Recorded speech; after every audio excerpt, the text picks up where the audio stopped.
hockey. Yeah. My favorite. It's Judd's Hockey Show.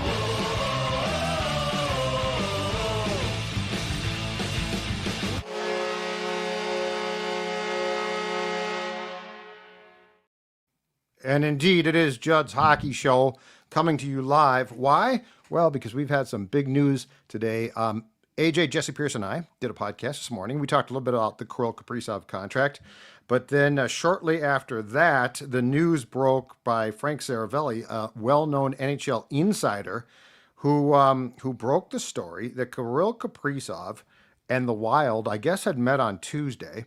And Kirill Kaprizov turned down an 8-year, $128 million contract offer that would have been the highest in the National Hockey League. So, of course, in history in the league, when it comes to annual average value and also when it comes to total money. He said no. Now, what we know is this. The Wild has said since last October, Craig Leopold, who owns the team, said nobody can offer him more term. That's true. And nobody can offer him more money because they can offer more term. That's true as well. And everybody seemed pretty confident that this contract would get done, including Kaprizov, who at his end of the season press conference after the Wild went out in the first round against the Vegas Golden Knights said, quote, "I love everything here. I should be all good." Well, turns out that might not be the case. And look, there could be a lot of things here at play, but some of them really concern me, AJ.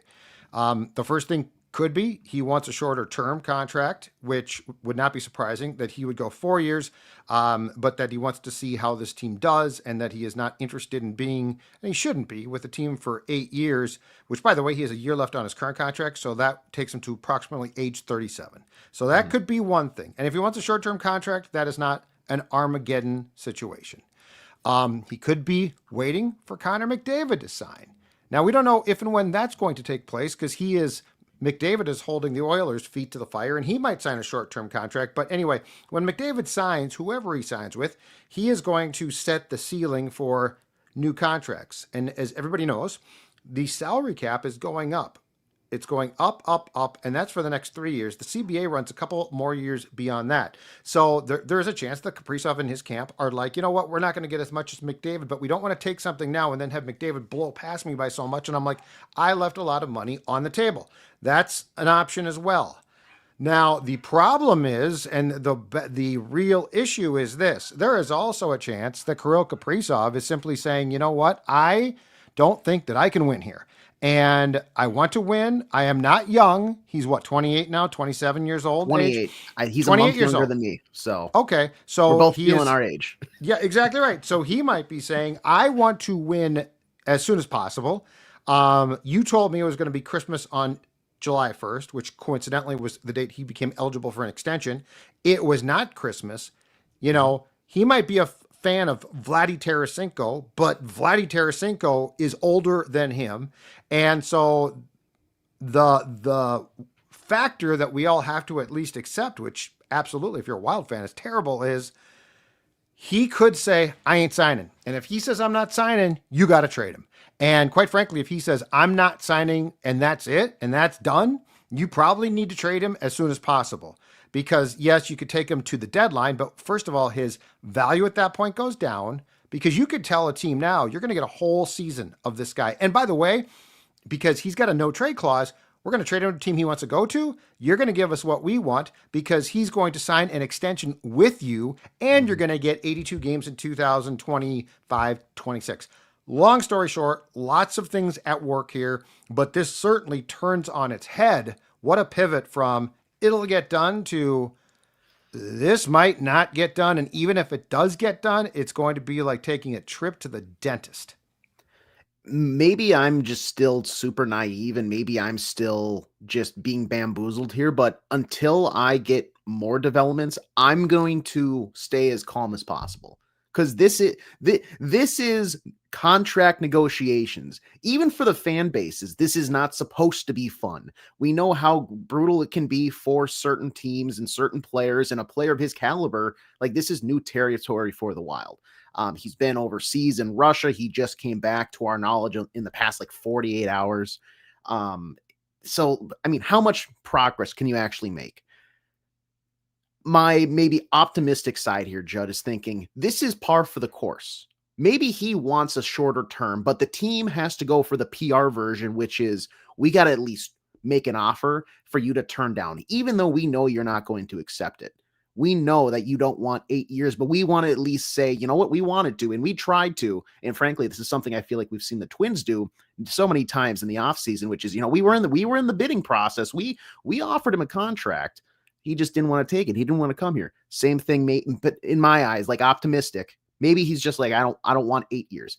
He wants 3 or 4 or 5. Because if he's 28 years old, if you think about it from his perspective, if he gets a decent AAV for 3-4 years, he's 32, 33, you're still playing elite hockey at that level. Like at that age, you can then sign again. And it's not like you're doing, especially look at what Brad Marchand signed with Florida. Like at his age, getting that AAV, imagine what a 32-year-old Kirill Kaprizov gets on the free market if he wants to test free agency there. Or maybe the Wild at that point, 4 years, 3 years, that can change a lot. Like trades can be made. You could eventually potentially make that signing of a winger or a center that we were sort of hinted at and led towards. And now, we're going to maybe push it back.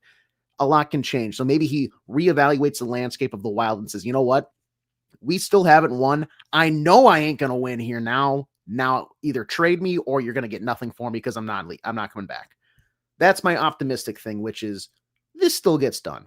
But also you could go to the other side of the spectrum, Judd, and this has potential for Gaborik 2.0. Maybe massive Minnesota sports villain, like all time moving forward. Because if he beats around the bush with this, maybe I won't, maybe I will, doesn't really give them a direct answer of, does he, and that's another maybe conversation, is does he owe the team that like heads up, hey, I'm coming back or not?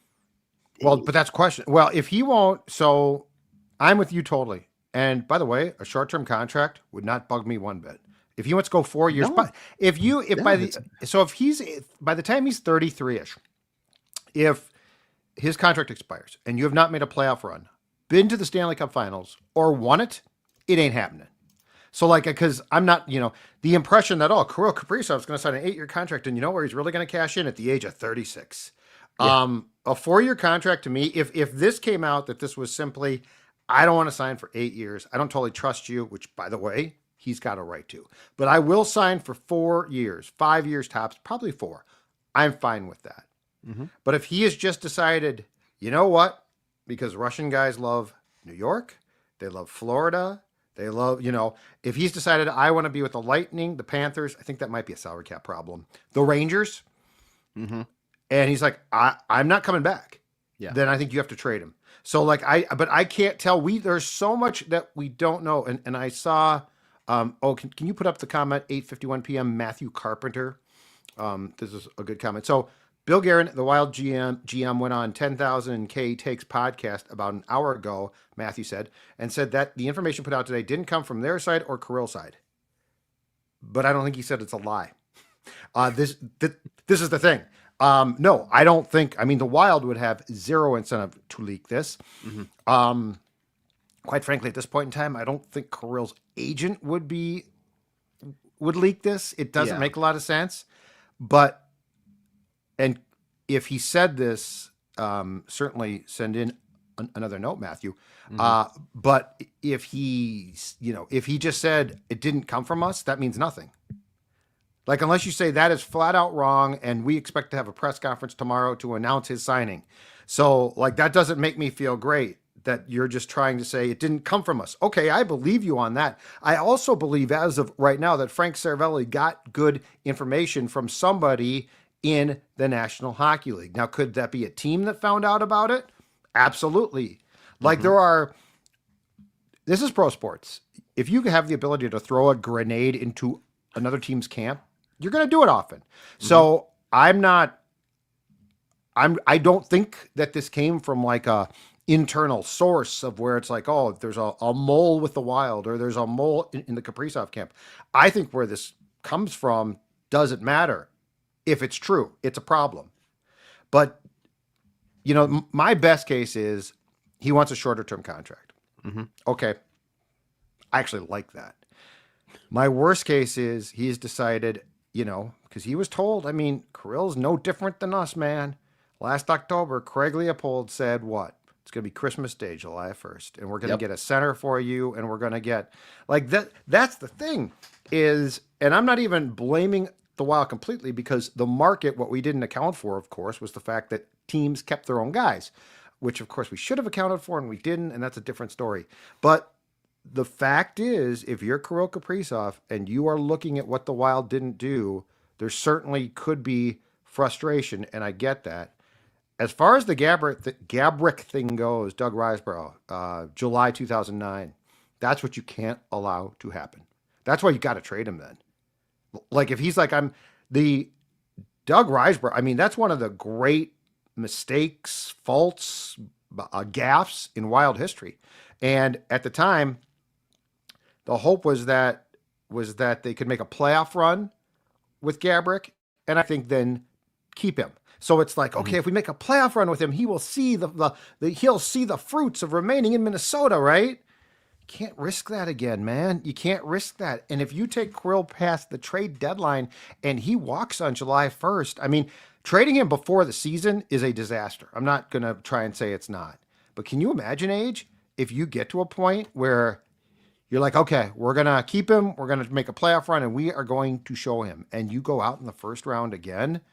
None of this strikes me as good, and all of it strikes me as, if you are the Wild, a very potentially disastrous PR scenario off the ice, and that's not even addressing what it would mean on the ice.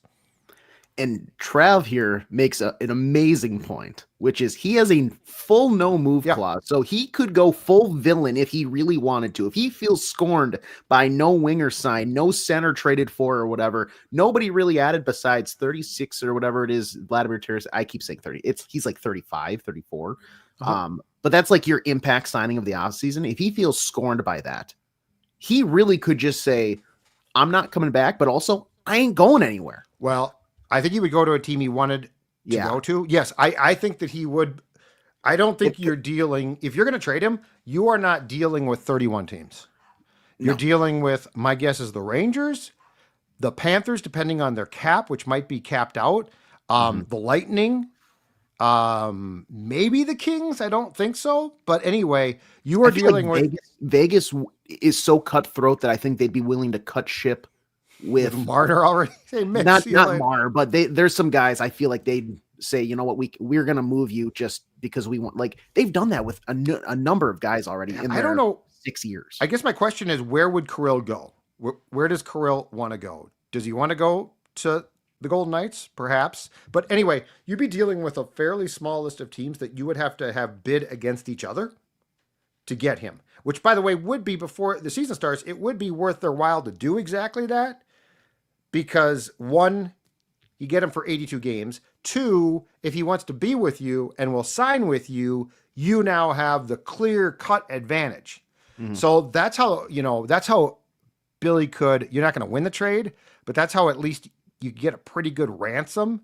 But the Wild, if they have to trade him, make no mistake, one, it's a disaster. And two, you don't ordinarily win those trades. You just try to minimize the damage as much as possible. Do you feel like this, however it ends up, is either like the scarlet letter or the contract for life for Bill Guerin? Because like how he handles this and how he goes about this really kind of defines his tenure with the Wild. 100%. If you like, we've said this before. He's getting potentially, because we don't know. Like this could be just smoke and flares and kind of distract from what could all just be he wants 4 years, and this is going to get wrapped up within a week from now. But if it's the other way around, and it's another similar Fiala situation where you can't keep him, and it's different there, but like a player that knows they don't want to be here because they don't think they can win. You have to trade him, and everybody else sort of knows that too. It's going to be real tough to have another trade that works out where almost immediately you, me, a lot of the fan base and national talking heads realize, you know what? Not only did they do pretty darn well, they probably won that right off the bat. That just simply can't happen again. I feel like this chances of that happening are so slim. It's impossible. Well, but it's how much, if you do have to make a move like that, you're not going to win it. Yeah. Fiala was a talent and a goal scorer, and we all initially thought that they wouldn't win that trade, and clearly with Brock, they did, in my opinion. But, I mean, if Kevin Fiala is here, Kirill Kaprizov is here. Mm-hmm. Like, he is right now, he is without a question, all due respect to Gabrick and Koivuk and Buzzoff, he is your best player in franchise history. It's not even close. And to bring what he has brought, when you traded Fiala, you traded away a goal scorer who I liked a lot. I think you did as well, but he took nights off. Kirill Kaprizov comes to play. And now I think what the Wild would say, if the Wild had to spin this positively, so if they had to trade him and they had to spin this positively, I think they would say privately, well, he missed half the season last year. He's been hurt before. And so like we didn't want to, we would have paid him, but the fact that he didn't stay, he gets hurt quite a bit. Nonetheless, I don't know that works. I don't know. It feels like you have to keep him. And the scary thing here is, if nothing else, him turning down this contract pretty much says this. It certainly is not entirely about the money, right? It certainly is not entirely about the money. So it could just be, I don't think I can win. And I find it interesting. So let's go back to who might have leaked this, because I think that's really an interesting premise. So if it's not the Wild, which it wouldn't be, if it's not the Kaprizov camp, which I initially thought it might be, who has incentive to leak this, and how much does this leak put out to the teams that would have a chance to trade for him to make the calls now? And does the fact it got leaked have something to do with the fact that he doesn't want a shorter term contract? He just wants out. Like the incentive to leak this is interesting. It's not just a hodgepodge. Oh, somebody called Frank Seravalli and decided to tell him this. Like there is a motivation behind this, right? Mm-hmm. And there is a chance that if they offered this contract and Kirill's just like, no, sorry, that this will definitely spark phone calls. It definitely will. And so would a team have put this out? It's a very interesting, there's so much conflict as far as what I can tell is going on here. It wouldn't be Jesse. No, Jesse actually texted tonight. She is very tired of the Kaprizov speculation. I'm only getting started. Age is a little bit panicked here. And quite frankly, I am too. But we're only getting started here. This is look, as a guy that covered the Vikings for years, I live for contract turmoil. But I think that's a question worth asking. What's the motivation of why it got leaked, and what does the fact it got leaked? Because, I will say initial offers, I feel like in sports contracts, they do leak out occasionally, but it certainly doesn't feel like the norm, right? And if anything, they're sort of low balls, are they not? Can we if I can also talk this out just a little bit? Yeah, are we also ruling out completely that there's just zero chance that Frank Seravalli got this tip? Because we don't know who it is, but he's like, you know what? That's because frankly, if we're being cut and dry here, he's sort of in the same business as us, where we're trying to get engagement. We want to cover the team. Like if we're thinking about it from the analytics side, it's September 10th. There's not a lot going on in the NHL. It was goalie week. It was goalie week for the NHL last week. So we had the top 10 goalie plays of the last. What's going to get clicks? Connor McDavid, Kirill Kaprizov. He might just be up and running. Let's get some things going, because there's really I don't associate myself directly with the Wild. If Bill Guerin is mad at me for a few weeks, that's all right. Right, but where did he get? But my question is, whoever he got it from, what's the motivation? No, and I mean, this is if you're an insider, this is gold. Yeah, absolutely. Absolute gold. So, and I don't blame him. It's an odd leak, because the other thing is, as you said before on the show, Kirill Kaprizov, let's say, gets back on Sunday or Monday. He starts to skate here. They meet with him on Tuesday. So that's an initial, because if you recall, the whole thing was going back to Craig Leopold at the announcement of the Grand Casino Arena last Wednesday. Came off as very I think it's going to get done. I think it's close to the finish line. Once Kirill gets back, that's what we've been told the whole time. Once he gets back, and once we can talk to him, we're going to hammer it out. And so they meet on Tuesday. As far as I know, and I'm fairly certain I can say this. That is the first meeting with Kirill back in the States. So like it wasn't a Zoom to Russia. And so they've got everyone sitting down. They're offered this massive contract. They turn it down and it immediately leaks out. So again, in talking, to use your term, in talking through this, like it all was a very rapid leak. And so it feels like there's something behind it. It doesn't feel like Seravalli just randomly found out. Yeah. Somebody wanted somebody with a megaphone to know. Yeah. I don't know that's a good thing. I'm pretty sure it's not a good thing. But I think it's an interesting, if we're trying to connect the dots on what the hell is going on here, after we've been led to believe, do not worry about this. First it was, nobody can offer more term or cash. They were right about that. They did that, right? And then it's been, we want Kirill here. Kirill loves it here. And even Kirill saying, I love it here. And then he comes back and it's all, been assumed, okay, once he's back, it's done. And now not only is it not done, but they've turned this down. I feel like, it's sort of a tangent here, but I feel like this is, have you seen Knives Out, the movie, or no? I have That not, seems- but that seems like I know of it. This seems very much like the premise of that movie where who killed Walton Thromby, the main like dead guy in the movie, but really who hired Benoit Blanc, Daniel Craig's character, the like that's not revealed. He doesn't know all this stuff. Who sent the information to Frank Seravalli and why exactly? Right. Because the message here is very weird in my mind. If the message is, the Wild are willing to give Kirill Kaprizov right now not just $2 million more per year AAV than Leon Draisaitl, who is currently the highest paid player per year in the NHL. That's a weird message in terms of the money surely cannot be the problem. And I don't know about you, and maybe I'm It's just not the money. Yeah, and maybe I'm making assumptions here, but I've never gotten anything from Kirill that makes me think that like that's his motivation. Not that I'm ever going to knock a guy for trying to get paid. Right. Short careers, they provide a lot of entertainment for me as a diehard hockey fan, but I'm just hung up. Term, or it's either term or he just doesn't want to be here, or not. Maybe maybe doesn't want to be here, but doesn't think he can win here, which I guess is maybe one and the same things. I just really think that it's got to be. My optimistic mind says it's got to be term. I like. Well, he might. Yeah, it might be. The interesting thing about this is, could he want $2 million more? Yeah, he could. Yeah, but everybody that knows him, to a man or a woman, says that's really not his thing.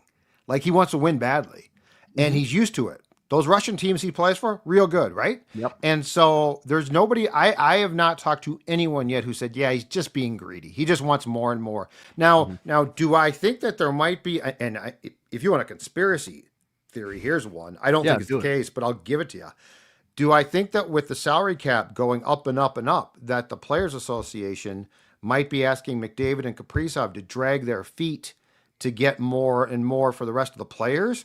I think that's I wouldn't put it past him. I don't see a guy like McDavid or Kaprizov though doing that, but I do see both of them as being very, very picky about the fact they want to win. Now, it's funny because Connor and Kirill are in completely different boats here. Connor's been to 2 consecutive finals. He's lost both, and he's sick of that. Kirill has never been past the first round. I'm Team Kirill here. I don't blame you one bit for that. But I guess what I'm trying to do is separate what are the possibilities here, but then what are the best chances of Kirill? What possibilities would Kirill most likely be going down? I will say this, though. If term's a problem, you should have an announcement tomorrow. If term's a problem, you got to come back and say, okay, 4 years, here's the check, 4 years, it's done. And if he's like, I don't know about that, then you got a problem. So like, I'm with you. First of all, let me be very clear here. As somebody that covers the Wild, as cynical as I can be, I have no interest in watching this team without 97. So just to be very clear here, like it's a disaster. That guy is the best player. I mean, I think he is, as a guy that watched the North Stars starting in 79, 80, and has now watched the Wild since their inception, which has had some god-awful hockey. Kirill Kaprizov, to me, is the most talented player I've seen on both those teams. He's one of the most talented players in the league right now. He's not McDavid, but he is a superstar. And so I have no interest in him leaving. Watching games from the Grand Casino Arena or at home without him would be painful. That being said, I also think that if you go back to him and say, okay, here's a 4-year contract, that's what you want, let's get it done right now. And he drags his feet again or drags his skates. I don't think you can continue to be like, well, let's kick the can down the road. Let's kick the can down the road because, and I don't know how old you were in 2009, but the Gabrick thing was so you recall this. The Gabrick thing was a complete debacle. You cannot have that.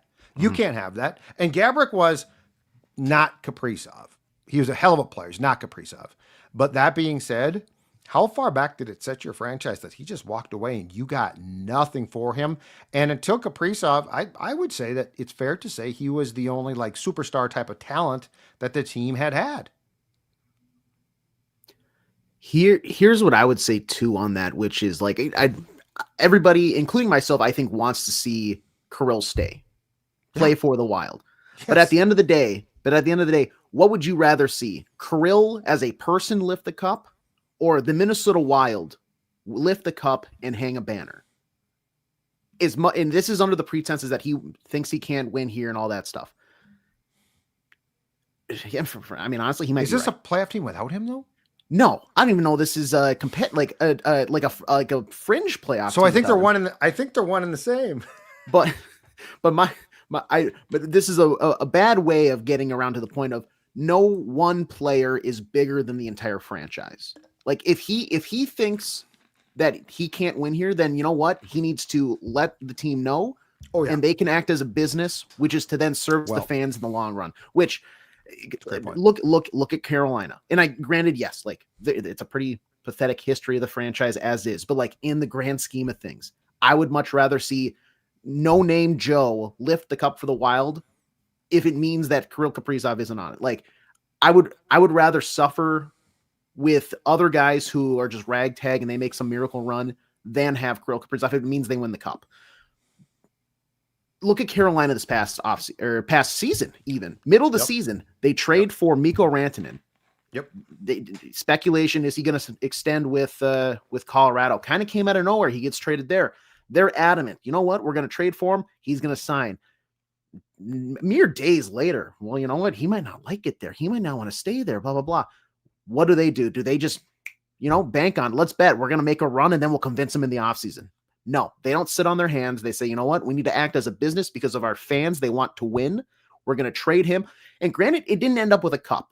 But I think right now they made a move that it may be a lateral move, but they're still in a very competitive, futuristic, like they have a path to eventually win a cup that I could see. It's maybe not as good as some other teams, but they didn't like tear down their franchise on the hope of saving with one guy. Nope. And that's what I think the Wild need to kind of think about here is if he doesn't want to be there, you can't just sit around and bank and pray. Otherwise, not getting anything for him sets you back, not just like a year or 2 or 3. We're talking like a decade. You are doing like essentially a full reset. You lost your wallet. Now you have to go to the DMV, get a brand new ID. You got to get your Subway punch card. Everything is gone. But don't you think Carolina, my problem is I think Carolina is a better franchise. So like and the Rantanen thing, sure. I think they screwed the pooch there because they traded for him without knowing if he would re-sign, and then he basically was like, I'm not going to sign here. And then like, we're going to have to trade you again. And by the way, they traded him a team that eliminated a couple teams in the playoffs for Dallas. But I feel like Carolina's in a better shape from a roster construction standpoint. I just feel like if you take Kirill off this team and look, if you get something back, but then the question is, you're going to get, or you should get a haul back, but what are you going to get? Are you going to get current players? Are you going to get prospects and current players? Are you going to get draft picks and current players? I got a lot of questions there. And look, I remember when I was a kid, when I was about 13 or 14 years old, Bobby Smith, who was he was the top pick in the 78 draft, much like Kirill, won the Calder Trophy, center for the North Stars, great player. And he demanded a trade. And they actually kept it quiet so that Lou Nanne could shop him without being completely compromised. Because if you, and this is where the Kirill thing gets a little bit dicey, because if teams know that you have to trade him, they're going to try and take advantage. But anyway, Louis traded him to Montreal for a center, a smaller guy by the name of Keith Acton, effective player. Mark Napier, really speedy winger who didn't work out, and it might have been one more piece. But anyway, long story short, Acton was an effective player, but you never win the trade. Like you never. Bobby Smith went on to win a cup with the Canadians, actually came back here and was on the 91 Cup team as a veteran at the time. But the fact is, he was an outstanding player, and you were never going to win that trade. And it feels like Kaprizov is the same thing, but unfortunately, you've got to at least take what you can get back if he's told you he's not coming back, because you can't allow him to walk. And if he's going to walk, it's just, this has gone from he's going to come back to a potential disaster, potential mess. And to your point, again, I'll say it. I think if it's a 4 or 5 year contract, it should be done this week. Yeah, I agree. Like, if it's the term, there's no reason to draw it out. Here's what you want. Here's what you want. Here's the term. We'd rather do 8. We'd rather do 7. You won't do it. Here's what you want, though. And if he's still like, I don't know about this, then you've got a massive problem as training camp starts. And as I told you before, I think I said this morning, but teams will say, distractions. We don't believe in distractions. Bull bleep. Distractions. That'll be a season. If you take Kirill Kaprizov on road trips, if he's still with this team, which obviously you will, it'll be a traveling circus. Every place you go. And God help you when you go play the Rangers. God help you when you go play Toronto. God help you when you go play anyone in a big market in Canada. So this has to be resolved. This has to be resolved. And if Billy gets stubborn about this, I'm going to tell you right now, I don't think it's going to end well for anybody. No. And Sean here, if he turns down like a 4-year big AAV type of thing, then you know exactly where he's at. Granted, if that happens and it gets leaked, then unfortunately every other team knows that the path that you then have to go down. Really quick before I share my 2 thoughts here. Hot Rod says, for the audio audience at least, he says, I literally had a mini anxiety attack when I heard about the contract rejection that is just now subsiding. God, I need to re-examine my life. I had no problem with that, Hot Rod. It's not, there's no problem with that, but I do want to say this is something that potentially, like, we've already been dealing with this essentially since July 1st. This is something where at the end of the day, there's really nothing you, myself, anybody in this chat, anybody listening tomorrow can do to influence whether or not he does sign or ends up eventually getting maybe traded. Just got to take a deep breath. It's all going to happen. Well, not it needs to happen soon, though. It needs to unfold soon. Like, I do not want this dragged out. I do not want this dragged out, Hot Rod. I do not want this dragged out. I want this to be like, I don't think that this is difficult now. It might suck, but I don't think that this is a difficult, like the timeline now, because the timeline's been this, didn't get done on July 1st. I mean, I said this, Draisaitl didn't sign until September. Don't worry about it. But with what came out today, we are now on an accelerated timeline. If you do have to trade him, here's my biggest fear, is that Craig Leopold just refuses to be bad. This has been a theme for this team for a long time. It really gives you one door option, and that might not be the right one, which is you trade him and you're still competitive. That doesn't really feel like what a lot of teams are going to be giving up, is like essentially a lateral move that is, you lose a step or two and maybe they take a step or two up, but that doesn't make a lot of sense for a team that thinks they're one major piece away. If you're making a move, it's probably a good team and they want to offload draft picks. They want to offload prospects, people that aren't helping them now, which then also won't help you right now. So then are you taking less to still stay competitive because the owner of the team wants to? I'll tell you what, the more comments I hear from Craig Leopold, the more I want to not hear. It was Christmas in July. Then it was, and he doesn't want to, but you're right. He does not want to lose. And so, but here's your conundrum. Let's say you trade him. Let's say he will go to the Rangers, the Panthers, the Lightning, those 3 teams. Okay. So if you're going to trade him to the Rangers, which would be which would be a killing. The Rangers would love this, right? Just like they got Gabrick off you as a free agent. Now they'd be getting Kaprizov in a trade. My guess is Kirill loves New York. But if that's the case, do you try to get draft picks? But if they're good, they're not going to be good draft picks. Mm-hmm. Do you try to get draft picks and prospects? Do you try to get prospects and current players? From what you just said, I think Craig would want to get some current players and be competitive still. And I don't know that you're going to get. I mean, could you make a run at a playoff spot? Yeah, but I got bad news. I don't blame people. It's human nature. I feel like people are tired of the Wild making runs at a low playoff spot. Yeah. You know? Mm-hmm. And yes, I know they could be the Twins, and now it's all a disaster and it's terrible. And also, if they trade him, and here's the other concern from a business standpoint, what does it do to ticket sales? What does it do to merchandise sales? And so if you're Craig, I think I think Craig Leopold sincerely wants to win. Don't get me wrong, okay? Absolutely. To a fault. Mm-hmm. But I also think he's a guy that owns a team. He sees the profit margins or the deficits. And if you trade Kirill and you don't get like current players who might help you back, you're basically turning out the lights for a season. It's just, this is such a curveball's too strong because it's not that it's surprising, but this is just such an unexpected turn of events here that I've been trying to, and it sounds like you're doing the same, and so are the people who are watching. We appreciate them, but trying to get your head around this. Trying to get your head around what this means, what it could mean, what it means for, and I think you nailed it. I mean, Bill Guerin, whether he's completely at fault for this or there is nothing he could have done, this defines him 100%. Mm-hmm. 100%. Like, where does Gabrick rate if you're defining Doug Risebrough, who was the GM from the time that this team was an expansion team through like 2010 or so, when Craig got the team, Gabrick defines Risebrough by a lot. I feel like. I agree. So yeah, yes. To answer your question, yes, this will define Bill.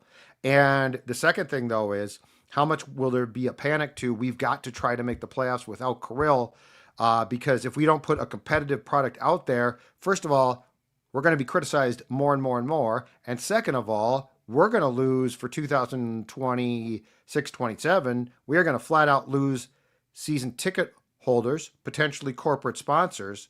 Like, this whole thing has become an incredibly slippery slope. And if you do try to make the trade to acquire picks and prospects, you got to also remember they don't have a second round pick this year or next year because of trades they made in hopes to be competitive this previous year with Juracek and Mr. Offsides himself, Gustav Nyquist.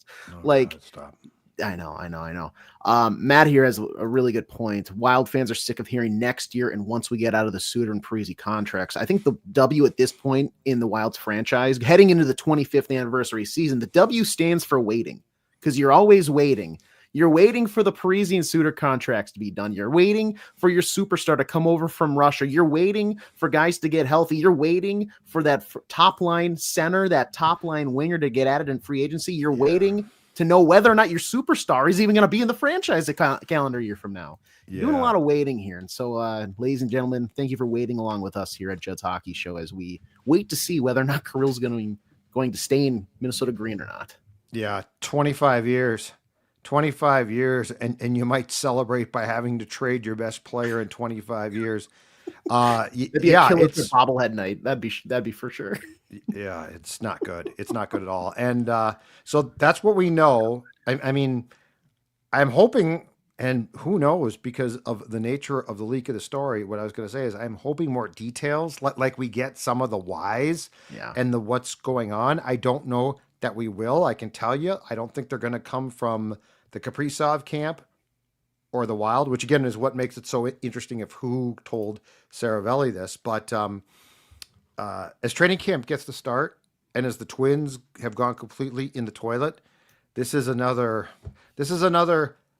Minnesota sports thing that is very unwelcome. It's just an absolute gut punch as training camp starts. And I could only imagine what the first day of camp is going to be like. I'm serious. It's going to be a circus. Yeah. Like, what's this going to be like? If he's still on this team, which I mean, I would imagine if he won't come back, I trade him for sure. But I don't know. I don't think he's gone by, the first day of camp. But if he tells you I'm not going to sign, do you say, okay, we'll work out a deal? Don't show up at camp. Do you try to act like everything's fine until he's traded and just sort of duck when the media comes around? I mean, this just creates so many problems. Yeah, I wonder what the storyline heading into the Tom Curver's prospect showcase is going to be this weekend. Hey, Zing Booyam, thanks for sitting down with us here. What are your thoughts on the current contract negotiations with 97? What? Well, and they'll say Kirill won't talk. I've done this before. This has transpired in my time covering the Vikings, especially back in the day for the Star Tribune. They'll say no comment. We'll tell you when there's something to tell you. Kirill probably won't talk, or if he talks, he won't take questions about the contract.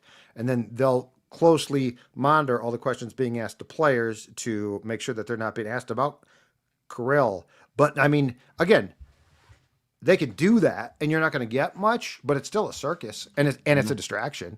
And if Kirill also has told the team, I ain't coming back, and take your 8-year contract and shove it, and by the way, shove it in the same place that you shoved your 4-year contract offer.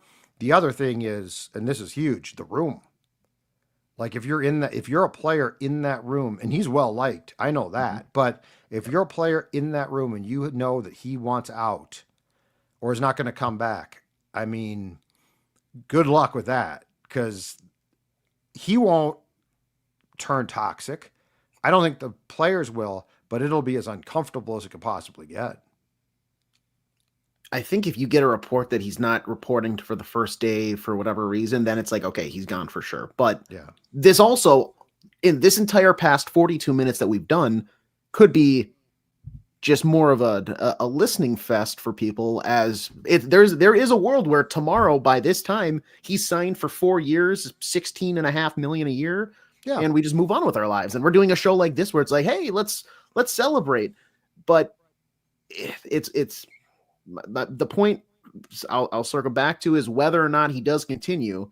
This is not like they're not going to be good if he's not on this team. I really just don't care about whatever return. Bill Guerin has to be some sort of magician. But at the end of the day, no one player is bigger than the franchise moving forward. So that's just, I mean, I would absolutely love it. And Billy's big on that too. Yeah, and that's the culture Guerin's he's trying to create and everything. But no matter what it is, like he is going to, it's a terrible situation for him. Because he's done some really good deals, but there's also been some moves and whatnot in the past that, you definitely have questions about. Even this past season, maybe even the year check, because I don't think we've heard glowing reviews of that. Do we? Oh no, he didn't freeze. There is some stuff that I think you can question, and rightfully so. There are people that are very skeptical and have less faith than maybe I still do in Bill Guerin. But this just feels like one of those situations where you're backed into a corner and you have, 3 different versions of Mike Tyson punching out as you're trying to just keep your gloves up, waiting for the bell. Yeah. So we just got a note from a listener I saw, didn't see the name to look at what Michael Russo and I think Joe Smith just published at The Athletic. They did talk to Guerin. He said this evening, Bill Guerin said, quote, "We are still having ongoing talks. We love Kirill." Yeah, we know that. "We want to keep him here. I have a good relationship with his agent, and we are still in talks. We're not panicking or anything. This is just part of negotiations. My job as GM is to protect my players, and I don't want this stuff in the public eye. That's the way we'd like to keep it, so I'm not commenting any further on it, but I will say this. We absolutely want to keep Kirill in Minnesota." Yeah, that's what we know. But, I mean, we know that. They've been saying that I believe them. I believe for a year. I've believed that everybody, including the Wild, wants to keep him here. But if it's part of negotiations, then what's the bigger picture? Like, you should hope that he's trying to get more money, right? Like, if he's just like, I'm just greedy, give me more money. Yeah. You're like, okay, here's more money. We'll back up. Yeah. And I know it's going to create problems with the cap, but I don't know that can be your foremost thought right now. Cause it's not like you're going to be like, okay, we got rid of Kirill. Now we're going to build a super team. So, it just, a lot of what Bill Guerin is saying is stuff that we know and stuff I believe, and it has nothing to do with the fact that this might not get done. It really concerns me that we're not seeing more about the term and the shorter term. And that's the thing is, so it leaks out that he turns down an 8-year contract, but then in the next breath, you have to say, okay, let's just go 4 years then. That's the thing that bugs me about all the luxury here being like, no, it's 8 years, Kirill. Sit down and shut up. You're taking 8 years. You're taking all our money. It's not how this works. Well, but I'm not in these rooms, and I've never been, and I'm never probably going to be. But it baffles me how every sport, it seems like all of the 4 major sports where these contract negotiations happen, we hear about a deal like this. And it's like, well, Kirill, here's our offer. We're going to do 8 years. We're going to do 16 million. He's like, you know what? No, I just don't really think that's for me. And then essentially this is what happens. Okay, sweet. See you tomorrow. Yeah. And then everybody just gets up out of the room and leaves. No other like, hey, let's talk it out. It's just, all right, there's our offer. Looks like that's all we can do. Let's sleep on it. What is there to sleep on? Let's have a conversation. You came into the office. We haven't seen you here in a month and a half. We want, how are you doing? How was your buddy's wedding? Did you enjoy it? Did you do the waltz there? What was the food like at the wedding? Oh, maybe you want to do 4 years? Now let's hammer it out. Why are we not having more conversation than this? Yeah, because if we're not getting more than that is also now concerning to me, especially as I say it out. Like the fact that we're not getting more information, and we might over the next day or two. But right now, as we sit here, it's just very confusing. But part of the thing is you weren't meant to. Like we weren't supposed to know this. Like this is the thing is the Wild's caught off guard here. We weren't supposed to find out what we found out, and it raises a ton of questions. I'm just quickly thumbing through here on my phone the Athletic story about this, and I mean I don't see anything that makes me feel like, oh, okay, this was the missing piece. Like everybody's asking the same questions, and the fact that this information was reported earlier today and nobody wanted it out who matters is part of the problem here. Because as I said, I think the question then is, okay, when they turn down 8 years, like they turn down a record-setting contract, your pivot has to be, okay, if you won't take that, let's do 4 years or 5 years. And if that was said, it wasn't articulated. And if it wasn't said, and what was said was, no, we just don't think, like you told us July 1st, you were going to get a center for me. Because at the end of the day, let's be honest about this, Age. Joel Eriksson-Ek's a heck of a player, and I like him a lot, okay? Yes. But God put him on this earth to be a second liner and to check and to bust ass and to be really good at what he does. And that's when he's healthy. Yeah, true. Good point. But I mean, he is not a first line center. Like he is not that talent. And look, they're hard to find. I get that. Yeah. But I think Kirill would tell you, yeah, it's hard to find, but I've been waiting for them to find it. And they told me July 1st was Christmas, and there ain't no Christmas here. Tarasenko's a lump of coal. So there's a lot of things at play here. And again, it's all speculate. Well, I think the report by Seravalli is not speculation. I think it's dead on accurate. There's a lot of speculation about what this will mean, but I think we need to at least guard our hearts. We need to be prepared for the fact that this could turn out very much in a way that we didn't expect, and that would, for lack of a better term, suck. And this very well might still suck. Like, I'm looking. I'm also skimming through the Athletic article, and one of the guys here in the top comments just says, as a Canucks fan who for the past 10 or for at least 10 more months has to hear about Quinn Hughes 100% wanting to leave and go play with his brother and all this stuff. Like this is just how it is. Like McDavid and the Oilers is, I think, probably the top story for most of the hockey world right now. But around the Twin Cities in Minnesota and the surrounding states, it's Kirill, and that's just the focus of it right now. Like you really don't know what's going on until we get more info. But then on the other side of things too is, as much as I would love for Bill Guerin to respond back to some of these claims, he says it didn't come out from us and it didn't come out from his camp. Okay, well then can you fill us in a little bit more? Well, no, there's that kind of, Well, they can't do it publicly. I Yes. might, if I was in Billy's shoes, and I'm sure both sides have agreed not to talk off the record, but if I was in Billy's shoes, I would probably go to a trusted national source and set the record straight as much as possible. So, like, I would try to set the record straight as much as possible. If you think this came from what's the word I'm looking for, an untoward source, I would certainly explain. And that doesn't mean that the source will be outed, but I do think that a lot of the questions that we're asking can be answered. They're not going to be answered on the record, but my guess is if he's not on vacation, Elliot Friedman would take your call right now. The great insider from Sportsnet, right? Yeah. I bet he would take your call right now. And that's where I'd love to know. That's where I think you could set the record straight. But if you don't set the record straight, I'm going to assume it's not good. You don't understand. If in the next day I get a Kevin Weeks video of him with the top of his head next to like, hey, hockey fans, Kevin Weeks here on the bays of the Mississippi. I was catfishing.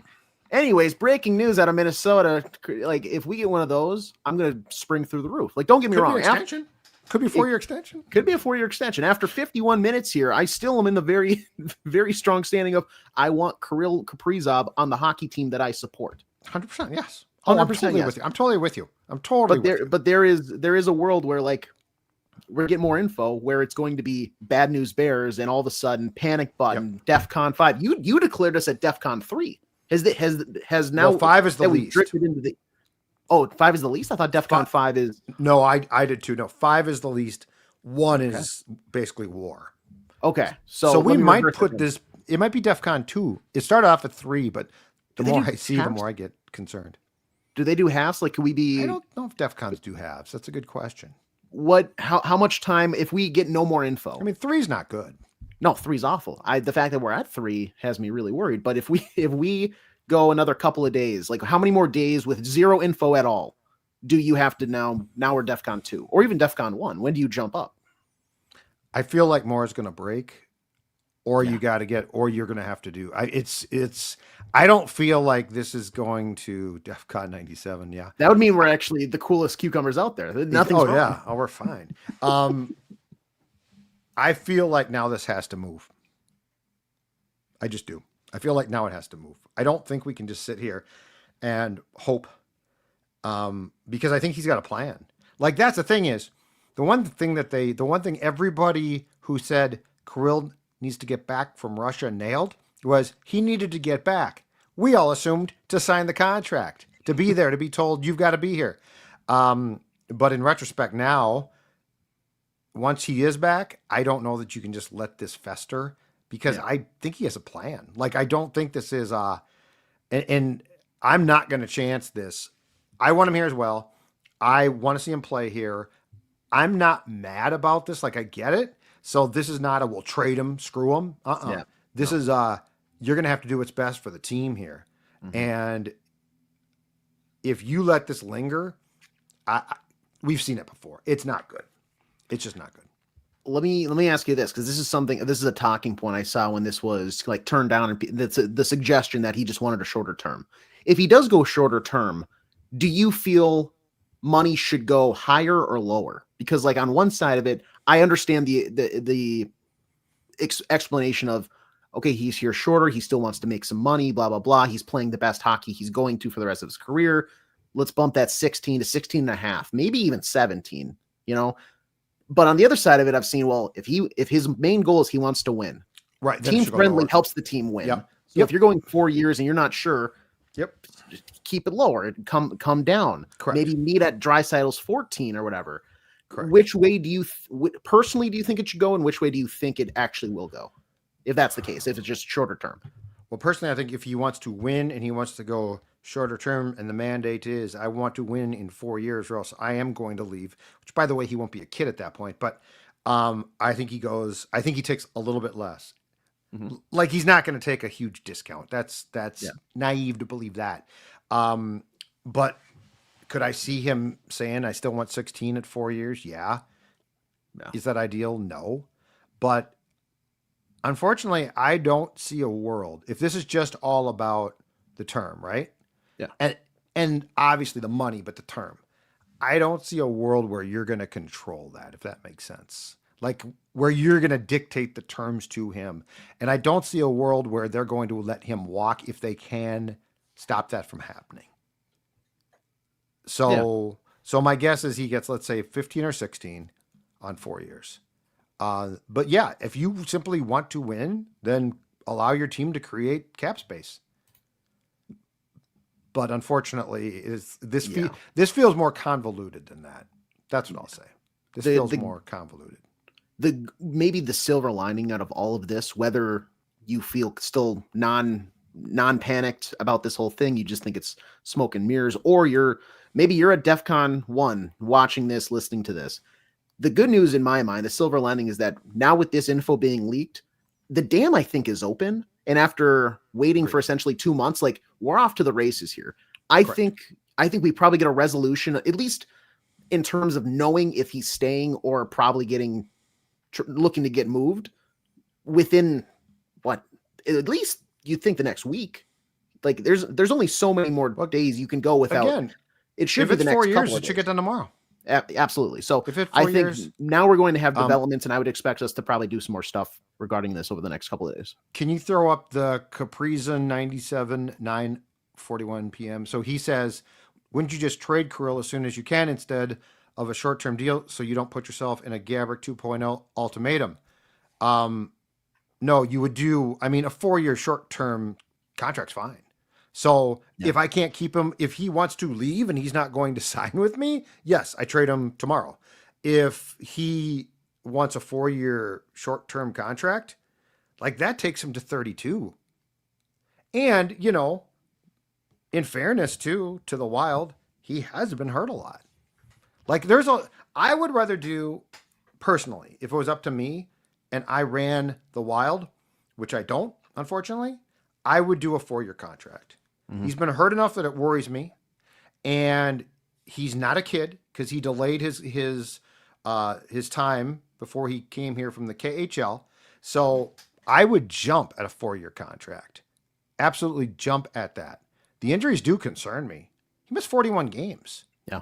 And he's missed significant time a couple of times, right? So they definitely concern me. But yeah, no, I would not trade. If he wanted to go 4 years, I would say, let's talk about the money and let's get this done. And you know what? If the dude walks 32 or something like that, that's down the road. Who knows? Who knows what I think he's going to be very good, but these are his prime years. Yeah. And he was in the Hart Trophy discussion last season before he got hurt. So, yeah. He was operating at peak Kaprizov. Yeah. And to kind of go back, I've seen some people maybe that joined the live stream here late who have kind of brought it up, but like what to make of Bill Guerin's comments when he appeared on 10K Takes' show earlier today. And this is going back to your point for people that maybe have missed that or are still out of the loop. He said, I know 2 things. That info didn't come from us and it didn't come from Kirill's agent. I don't know where it came from. The point that Judd immediately followed up with earlier in the show, which is that doesn't sound like a denial that it was false though.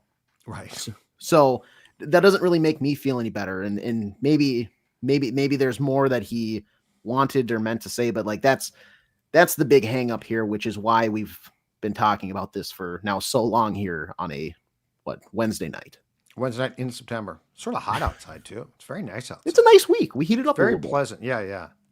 No complaints.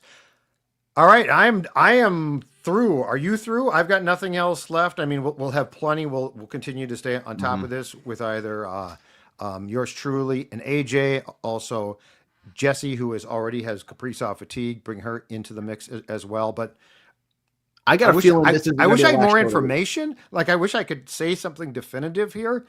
But beyond the fact that there's a report that's credible out there, it's all like speculation and hypotheses about where this is going to take us. I can say this, it doesn't feel super positive right now, but who knows? By tomorrow, something might be done. Yeah, I don't think that based on now the stuff is going, I don't think this is going to be our last show talking about Kirill Kaprizov for the week. I bet you we get some more. But also at a certain point, I feel like we've covered all that we can. And if we go any further, Judd, it's just going to be getting ourselves into a tizzy and a panic about what potentially could be and how the turmoil of the Minnesota Wild is going to happen if he doesn't end up signing. So I feel like this is we got to kind of put a pin in this one for the night. All right, we'll put a pin. We'll circle back. We'll get back to you. Judd's Hockey Show. AJ, Judd, we appreciate all of you who watch and listen to our show, and we'll be talking to you soon.